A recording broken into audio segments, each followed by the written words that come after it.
Everything in the universe follows a pattern, from the beating of our own hearts and the rhythm of our breathing to the rise and fall of empires or the death and birth of stars. The sine wave, the never-ending dance of expansion and contraction, of life and death, or order and chaos. Since you've started to write your life story outline over the last few days, you might have started to notice this more and more.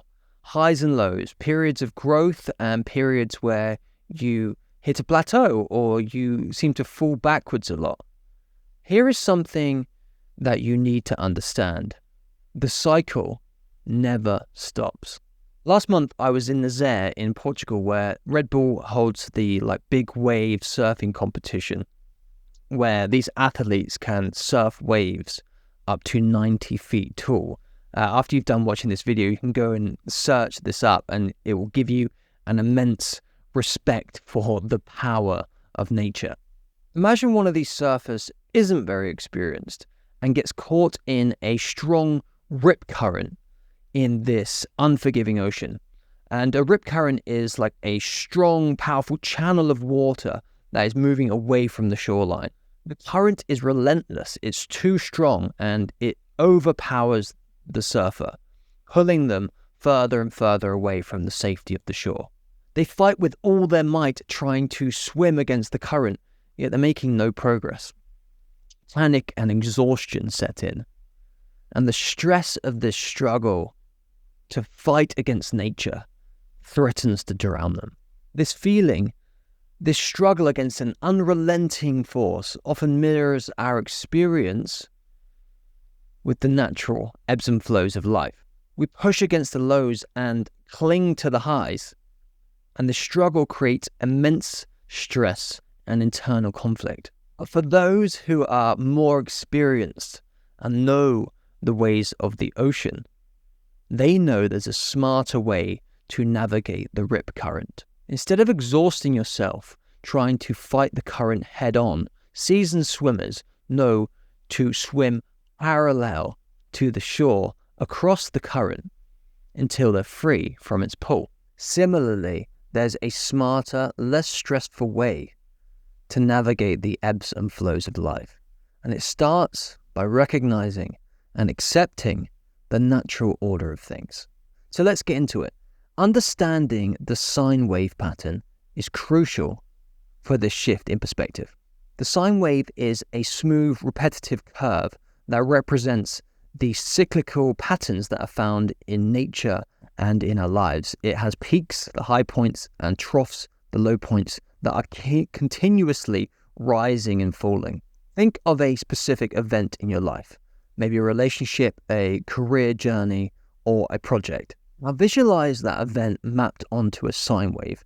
Notice the peaks, the moments where things felt exciting and where achievement was happening, and then notice the low points where things felt stagnant or they were challenging. This representation highlights a truth that we quite often forget, I think, that the highs and the lows are both an integral part of our journey.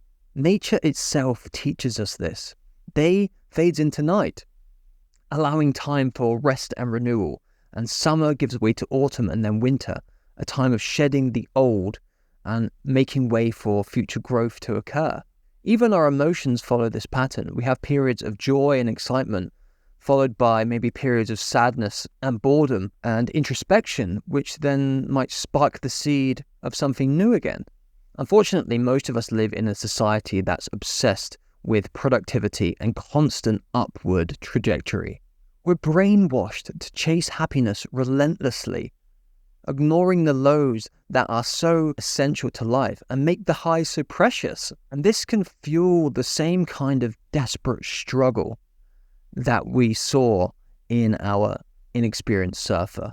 Now, you should have made good progress already on the outline of your life story, and this is the next exercise to do, to highlight or specifically note all the high points and the low points throughout the timeline of your life. As we've covered in the previous lessons, the clarity that you'll gain from this will be invaluable, especially as we move forward with the rest of the Phoenix 90. As you do this exercise of defining the high points and low points in your life, try to remember how you felt during that period. Were you clinging to the highs or resisting the lows? Were you overcome with worry, doubt, fear, or anxiety in the lows?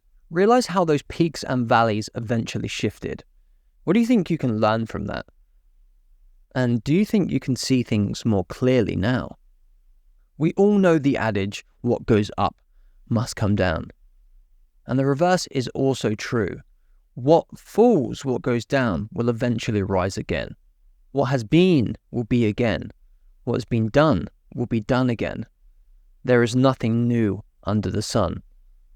Ecclesiastes 1:9.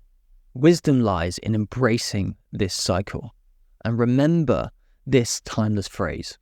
This too shall pass. As everything does. Both the glorious highs and the difficult lows hold this promise. And when you start to truly realize this, you'll start to walk a much more balanced path through life. Later in the Phoenix 90, we're going to look at how to change the trajectory of your life sine wave upward toward the good, but by doing that in harmony with nature. By accepting the natural ebbs and flows of life, we release the tension of struggle. We find moments of peace even in low periods, and we ready ourselves to ride the rising wave of newfound strength and resilience.